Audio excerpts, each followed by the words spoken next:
Eu ia perguntar quem se lembra aquilo que estamos estudando, mas lá tá show que pegou, né? As solas, né? As 5 solas de Martinho Lutero. Ontem nós comemoramos então o dia da Reforma Protestante e é algo que nós temos que nos orgulhar, porque nós nos beneficiamos disso, né?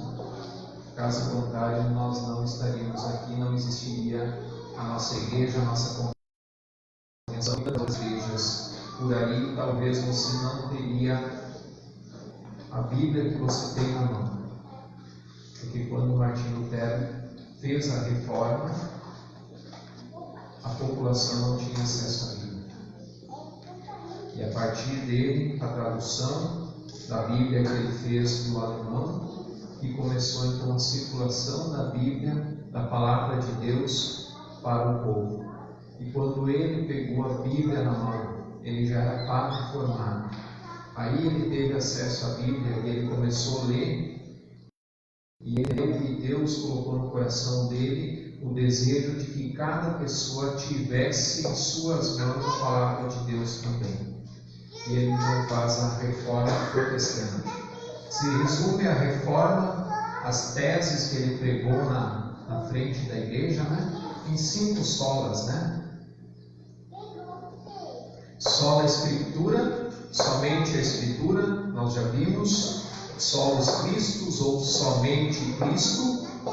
Sola Gratia, ou somente a graça. Sola Fide, ou somente a fé. E nós já vimos isto nos 2 últimos domingos. E hoje nós vamos ver Soli Deo Gloria, ou somente a glória a Deus. Ok? E nós queremos estudar e este Soli Deo Gloria envolve todas as outras solas.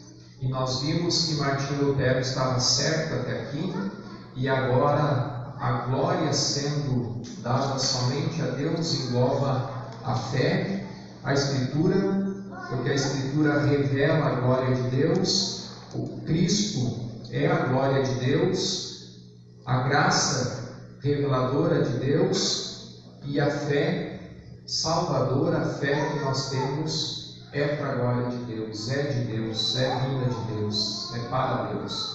Então a glória somente a Deus vai englobar todas as outras 4 solas. Nós queremos ver um pouquinho mais a fundo a questão de dar glória a Deus. Parece um tema bem simples e bem superficial, mas se a gente aprofundar um pouco, a gente vai tirar grandes lições para a nossa vida. Deus é o único que merece o nosso louvor. Nós cantamos palavra, que a glória era para Deus, o louvor era para Deus. Toda a glória deve ser unicamente e exclusivamente a Deus. Parece algo simples, mas na vida, no dia a dia, nem sempre é assim. Glória é dar destaque, dar honra. Então, quando a gente dá glória a Deus, a gente está dando honras a Deus, a gente está dando um lugar de destaque a Deus. E, aliás, qual que deveria ser o lugar de Deus na nossa vida? Primeiro, de fato, para você pensar, pense um pouco na tua vida, na forma que você vive. Deus realmente está em primeiro lugar na tua vida? Fica para você meditar. Também vemos na palavra de Deus a expressão a glória de Deus, e nós vemos isso muito no Antigo Testamento e também no Novo Testamento. Nós vimos isso com Jesus, onde que Jesus mesmo vai falar que quem vê a Ele vê o Pai, e a glória de Deus que está sobre ele, né? E nós vemos isso muito no Antigo Testamento, essa expressão, a glória de Deus, principalmente com o êxodo, né? A saída do povo com o Egito. Então eles estavam marchando no deserto, e quando a glória de Deus baixava, então eles faziam acampamento, e a glória de Deus ficava no tabernáculo. E enquanto a glória de Deus permanecia, o povo ficava ali. Quando a glória de Deus se retirava, então o povo levantava acampamento e marchava. E isso a gente vê por várias ocasiões isso acontecendo. A gente vê Moisés olhando, vendo a glória de Deus, mesmo de costas, né? Porque ele queria ver Deus, e Deus disse: Moisés, não dá. Se você olhar para mim, você vai ser consumido. Então vamos fazer o seguinte: você se esconde e eu vou passar. E quando eu passar, você espia, dá uma olhadinha.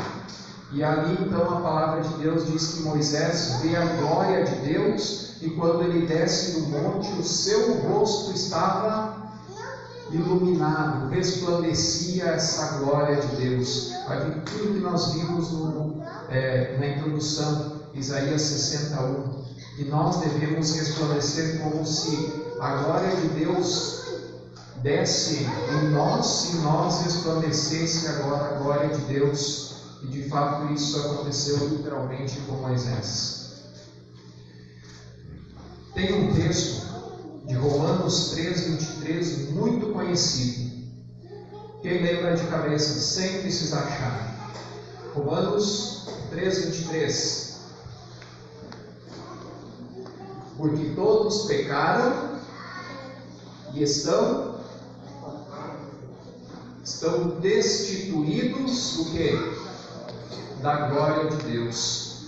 Romanos está falando que todos somos pecadores, não há um, diz todos pecaram. E por isso nós estamos destituídos da glória de Deus. E a glória de Deus representa a presença de Deus.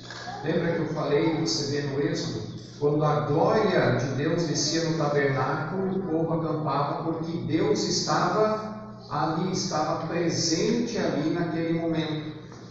A glória de Deus tem a ver com presença de Deus. Então nós poderíamos dizer que todos nós pecamos e por isso estamos afastados, destituídos da presença de Deus. E de fato é o que o pecado nos faz, nos afasta de Deus. Uma vez afastado da glória de Deus, eu não consigo glorificar a Deus. Só lhe deu glória. Eu só consigo dar glória a Deus quando eu estou próximo de Deus. Quando eu estou afastado da glória de Deus, eu não consigo dar glórias a Deus. Eu não consigo colocar Deus em destaque. Eu não consigo honrar a Deus. Por quê? Porque o meu pecado me afasta de Deus. Dá para entender? E aí tem um problema com a humanidade. E graças a Deus, pela sua graça, Ele nos manda então Jesus e resolve esse problema. E através de Jesus na cruz, os nossos pecados são perdoados, e agora eu continuo sendo pecador, mas através de Jesus eu estou novamente na presença de Deus, estou na glória de Deus, e ali eu posso glorificar a Deus. Dá para entender isso? Deus merece toda a honra e toda a glória que eu possa dar. Apocalipse 19:1. Abra a tua Bíblia. Nós vamos fazer um tour pela Bíblia hoje. Apocalipse 19:1.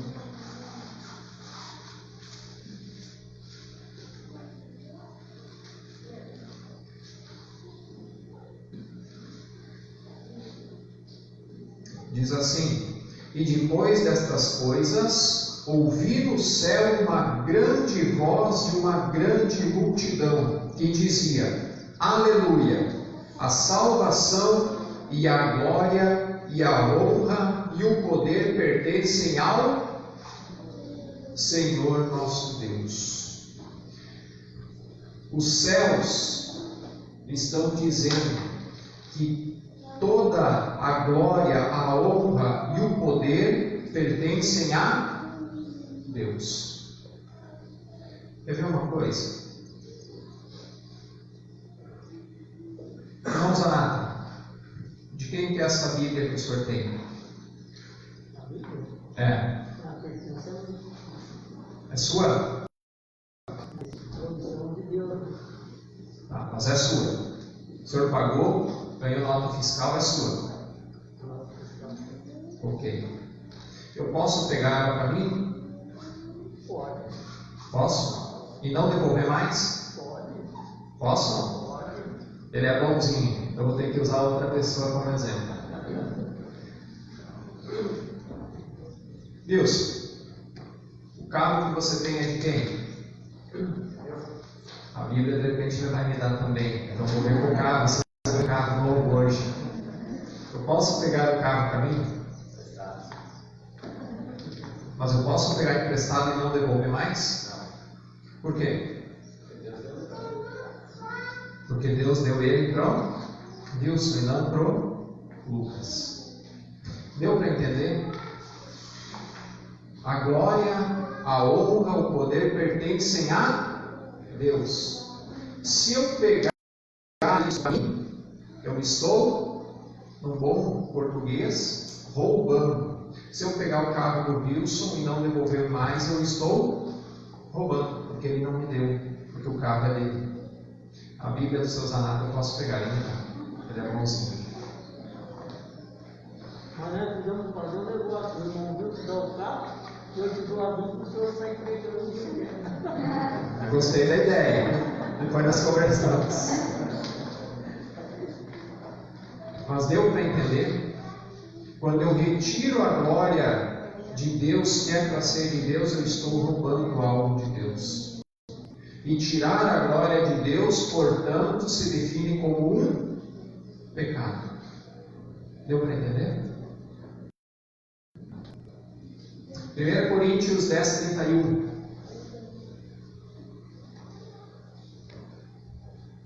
1 Coríntios 10, 31. Texto que a gente já usou várias vezes aqui na igreja.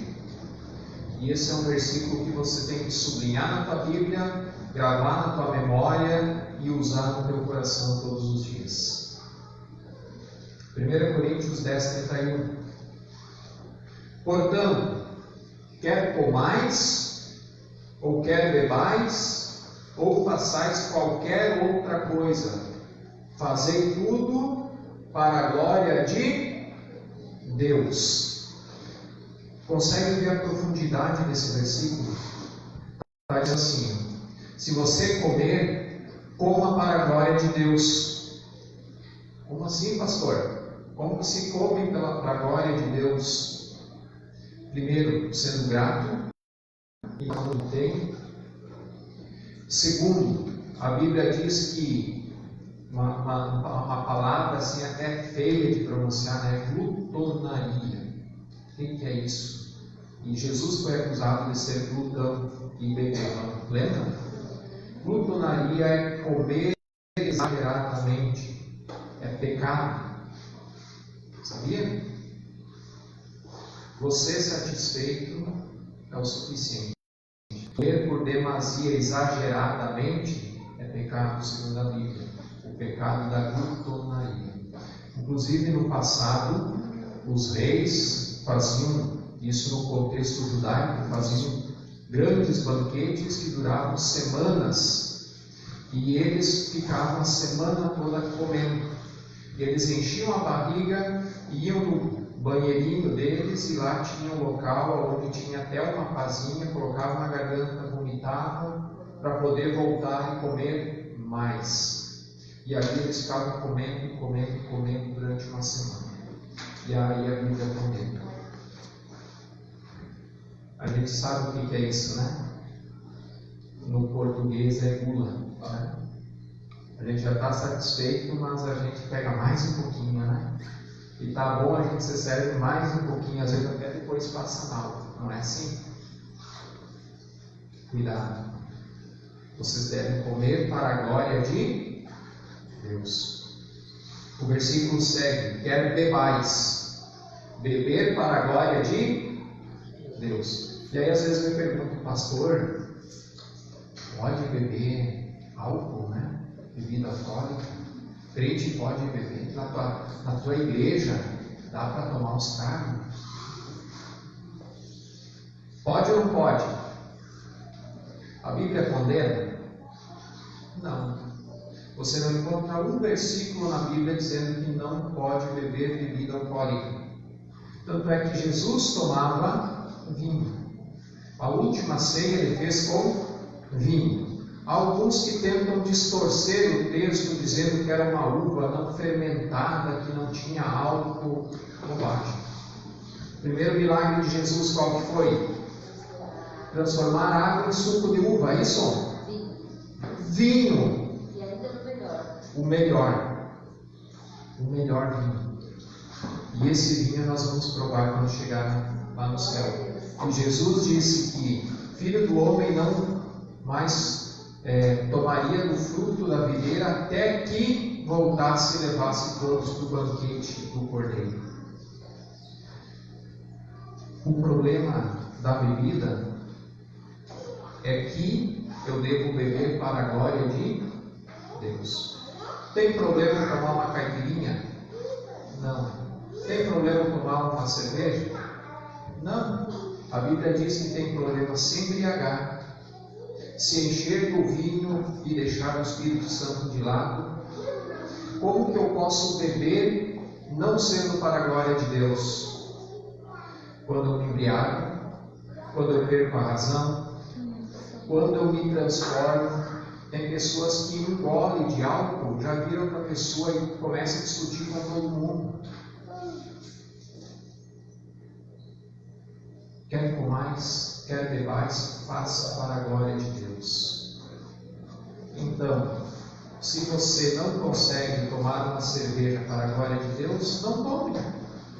Porque não tomando você está glorificando a Deus. Dá para entender? Dá para entender? E continua o versículo: ou façais qualquer outra coisa. O que é fazer qualquer outra coisa além de beber e comer? Aliás, deixa eu perguntar diferente: o que fica de fora? Nada.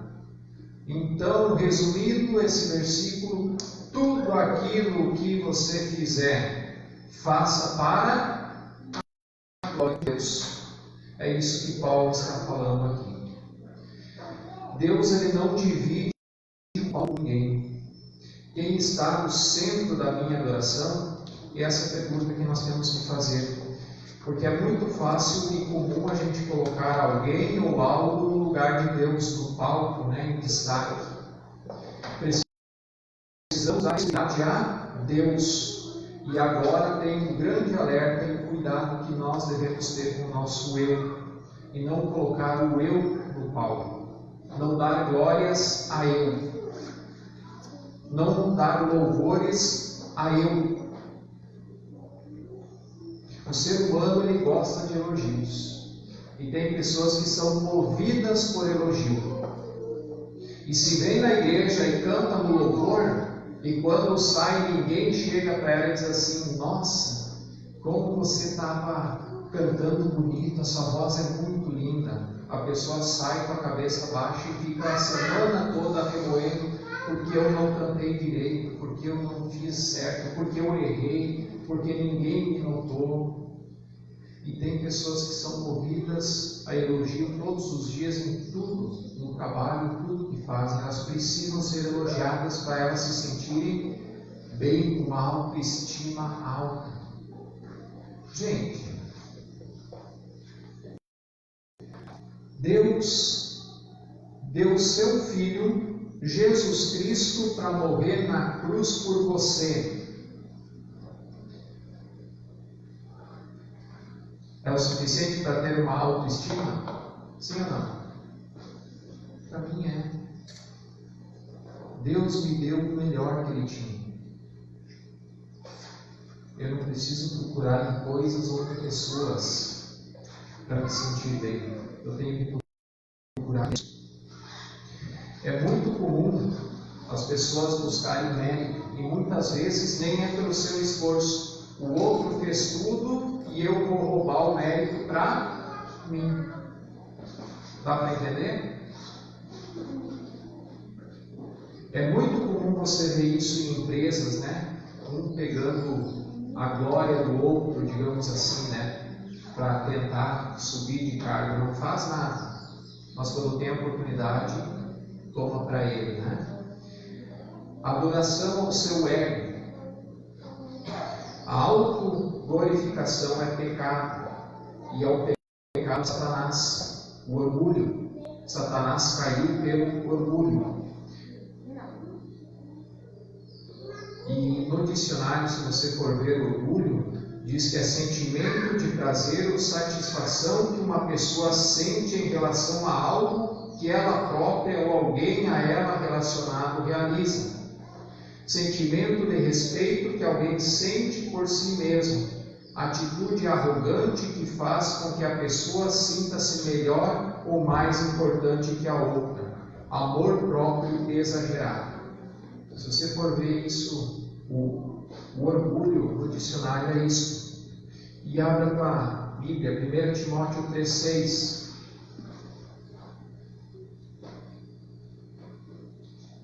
1 Timóteo 3,6.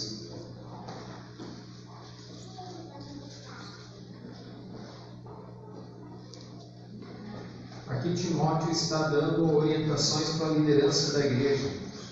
A pergunta que eu faço é só para a liderança? Só para o pastor e para os diáconos? Ou é para todos?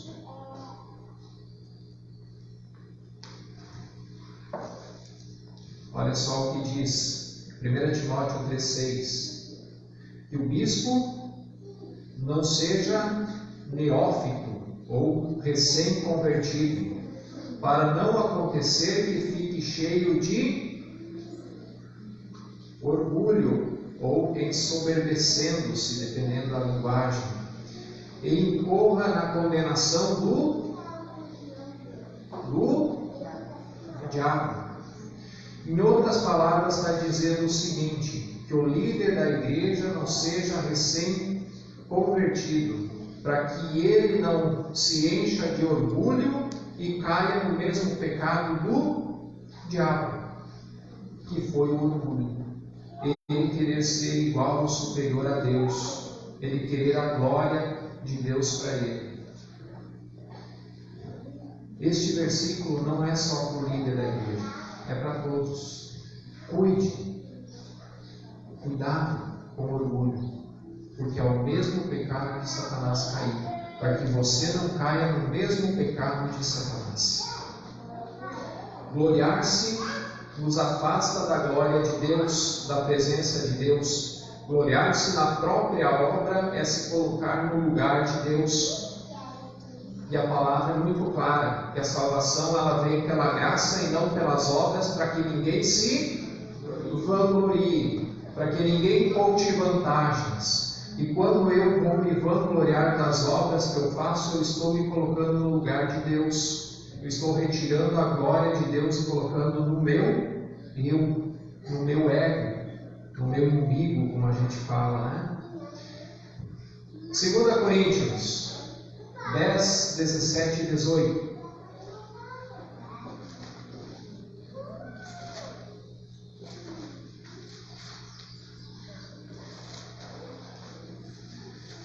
Segunda Coríntios 10, 17 e 18.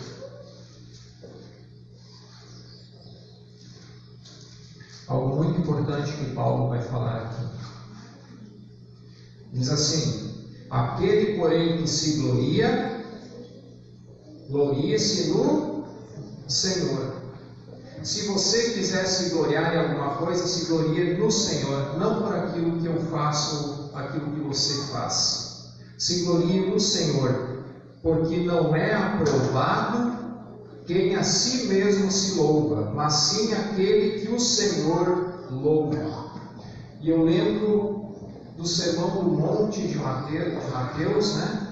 Quando Jesus vai falar que quando eu faço algo e ninguém me recompensa, a recompensa vem de Deus. Mas quando eu faço algo e as pessoas vêm me elogiar, diz que eu já recebi a minha recompensa. Acabou ali. Deixa eu te perguntar uma coisa. Você prefere elogio de alguém ou uma recompensa de Deus? Eu prefiro de Deus. Eu troco o teu elogio pela recompensa de Deus. Dá para entender? O elogio do ser humano não leva a lugar nenhum.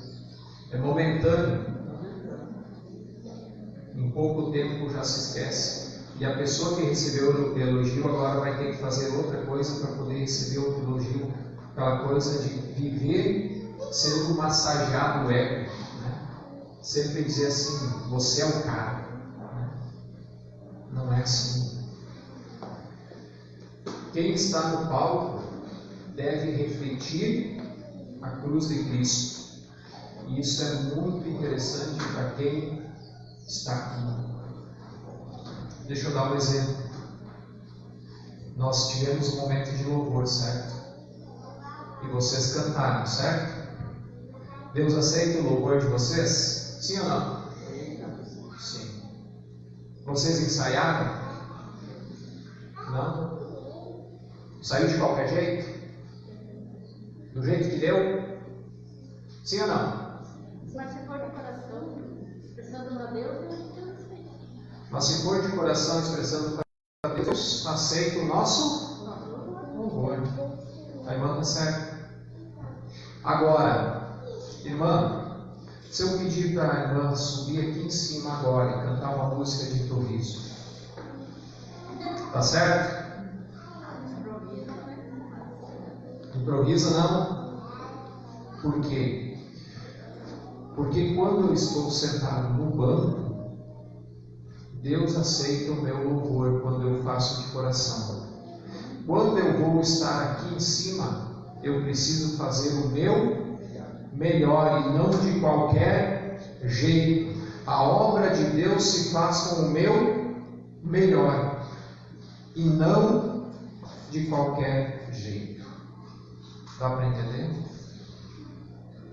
Por isso que a gente se prepara, por isso que não é todos que vão no palco fazer louvor, não é todos que vêm aqui falar. Aliás, se um dia um irmão ou uma irmã disser assim, pastor, domingo eu posso dar um testemunho no culto? Pode, mas primeiro você vai contar para mim o teu testemunho. Porque eu preciso saber o que você vai falar. Para não acontecer e vir aqui na frente e falar bobagem, como eu já vi muitas vezes. Porque quando você se levanta à frente da igreja, você tem que fazer o teu melhor, tem que estar preparado. Não é chegar aqui na frente, o pastor vai chegar aqui, e eu já vi isso acontecer, pastores que durante a abertura do culto e o louvor estavam folheando a Bíblia, encontrando um texto bíblico para depois ler e pregar. E aí normalmente a gente brincava na faculdade que um pastor que não se prepara, ele prega 3 pontos na mensagem. O primeiro ponto é ler o texto, o segundo ponto é sair do texto, e o terceiro é nunca mais voltar para o texto. Porque ele não explica, porque ele não tem palavras. Aquilo que a gente diz, enche linguiça. Porque ele não se preparou. E toda vez que você vai fazer algo para Deus, você precisa fazer o seu melhor. E não para que eu apareça, mas para que a cruz de Cristo apareça. Para que eu possa resplandecer a glória de Deus, a presença de Deus. E eu oro todos os dias para que Deus me dê sabedoria e sempre me use, porque eu não quero vir aqui na frente e falar da minha boca, mas eu quero falar pelo Espírito Santo, aquilo que Deus quer que eu fale. Eu quero estar fazendo a vontade de Deus. Nesse ponto não existe a chamada estrelinha de Jesus. E nós vemos isso muito com pregadores, cantores que devem a glória a Deus, mas roubam para si mesmo. A diferença de adoração, de louvor e de show. Dá para você entender? Uma coisa é nós virmos aqui o grupo de louvor, nós louvarmos a Deus juntos. Outra coisa é vir o grupo de louvor e fazer um show. O show é eu que apareço. O louvor é Deus que aparece. No show, eu mostro o meu talento. No louvor, eu coloco o meu talento à disposição de Deus. Eu estou servindo. Eu sou apenas instrumento naquele momento de Deus, para que Deus fale ao teu coração através da música, através da melodia. E não para que eu possa estar em destaque para receber os aplausos. Mateus 5,16. Abra a tua Bíblia, Sermão do Monte. E esse é um texto que confesso para os irmãos que muitas vezes me incomoda. Esse versículo muitas vezes me incomoda. Diz assim, Mateus 5,16: Assim resplandeça a vossa luz diante dos homens, para que vejam as vossas boas obras e glorifiquem a vosso Pai que está nos céus. Esse é um versículo que me incomoda. Sabe por quê? Porque eu preciso ao mesmo tempo refletir a minha luz perante os homens, porque você, nós somos a luz do mundo e não se pode esconder a luz. De longe se enxerga. Ao mesmo tempo que eu tenho que resplandecer a minha luz, brilhar a minha luz, eu tenho que mostrar a glória de Deus. Por quê? Porque a pessoa que está me vendo, ele precisa, através das minhas boas obras, glorificar a Deus. Olha a responsabilidade que você tem de uma pessoa lá de fora olhar para a tua vida e glorificar a Deus. Por causa da tua vida, por aquilo que você está fazendo. Dá para imaginar isso? Isso às vezes me pega. Assim resplandeça a vossa luz diante dos homens. E o cristão e a glória de Deus, como é que fica? A glória de Deus, segundo os vocabulários bíblicos que a gente vai encontrar, diz que é brilho, que é aquele exemplo que eu dei no início, né? Quando Moisés vê a glória de Deus, ele está com a face, parece que uma luz brilhando ali, né? Quando Jesus, na transfiguração, aparece ali, então, Elias e Moisés, os discípulos olham e veem eles brancos como aquela figura, como se eles tivessem ali uma forte luz por trás deles, brilhando. E a glória de Deus, pelo vocabulário bíblico, ela é traduzida por luz. E Deus é luz, e aonde há luz não há trevas. Assim, então, nós podemos dizer sem erro que a glória de Deus é o brilho da presença de Deus. E quando o texto diz que eu devo brilhar, a luz que há em mim, que é de Cristo, quer dizer que eu tenho que ter esse brilho da glória de Deus em mim, brilhando para que as pessoas vejam. E aí que vem o fato que nós somos a luz do mundo. O mundo que está em trevas, nós somos a luz. Não porque eu sou alguma coisa, não porque eu faço alguma coisa, mas é porque Deus colocou em mim a sua glória. É porque eu estou refletindo a glória de Deus. Nós somos como o sol e a lua. Nós somos a lua na história. Se o sol apagasse, a luz da lua iria desaparecer. A lua não tem luz própria. Ela apenas reflete um pouco da luz do sol. Assim nós devemos refletir a luz que é de Cristo, a luz que é de Deus, porque nós não temos luz própria. Nós dependemos da luz e dessa glória de Deus. Mateus 6, 23, a parte B do versículo, vai dizer: se portanto a luz que há em ti são trevas, que grandes trevas são. Olha o contraste que Jesus está falando. Se a luz que há em ti são trevas, para aí, mas existe a luz da treva? Será que Jesus não estava muito bem ali, estava se contradizendo? Não. O que Jesus está dizendo aqui? Se a luz que há em mim não é esse reflexo da glória de Deus, a luz que eu penso que eu tenho, ela vem da onde? De Satanás. Lembre-se, Satanás é anjo de Cuidado. Porque se a luz que há em ti não vem de Deus, grandes trevas há em ti. Cuidado. Devemos refletir a glória de Deus com a nossa vida.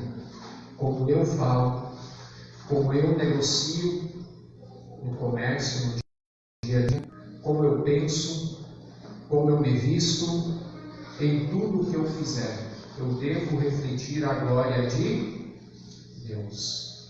E não é o meu eu, mas é a glória de Deus. Lutero estava certo. Toda a glória deve ser a Deus. E cuidamos com a armadilha de colocar nosso eu e nos gloriar a nós mesmos. Eu devo glorificar a Deus com a minha vida e exclusivamente a Deus. Amém? Vamos estar orando juntos. Senhor, queremos te louvar e te agradecer, Senhor, pela tua palavra, que é viva e eficaz. E nos ajude, Senhor, a ter sempre o foco, Senhor, de glorificar a Ti com a nossa vida. E realmente nós possamos, com a nossa vida, pronunciar a glória somente a Deus.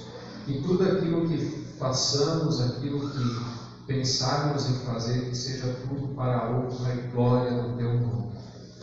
E realmente nós podemos refletir a Tua glória para as outras pessoas, para que as pessoas possam ver em nossas vidas, na maneira como nós vivemos, naquilo que nós falamos, como nós nos portamos, que eles possam ver a Cristo, que eles possam ver a Ti e glorificarem o Teu nome. Abençoa-nos, Senhor, para que nós não caiamos na tentação como Satanás caiu, a tentação do ego, do nosso eu, mas que possamos sempre ser servos, te servindo e engrandecendo o Teu nome. Obrigado, Deus. Abençoa-nos, Senhor, em nome de Jesus. Amém.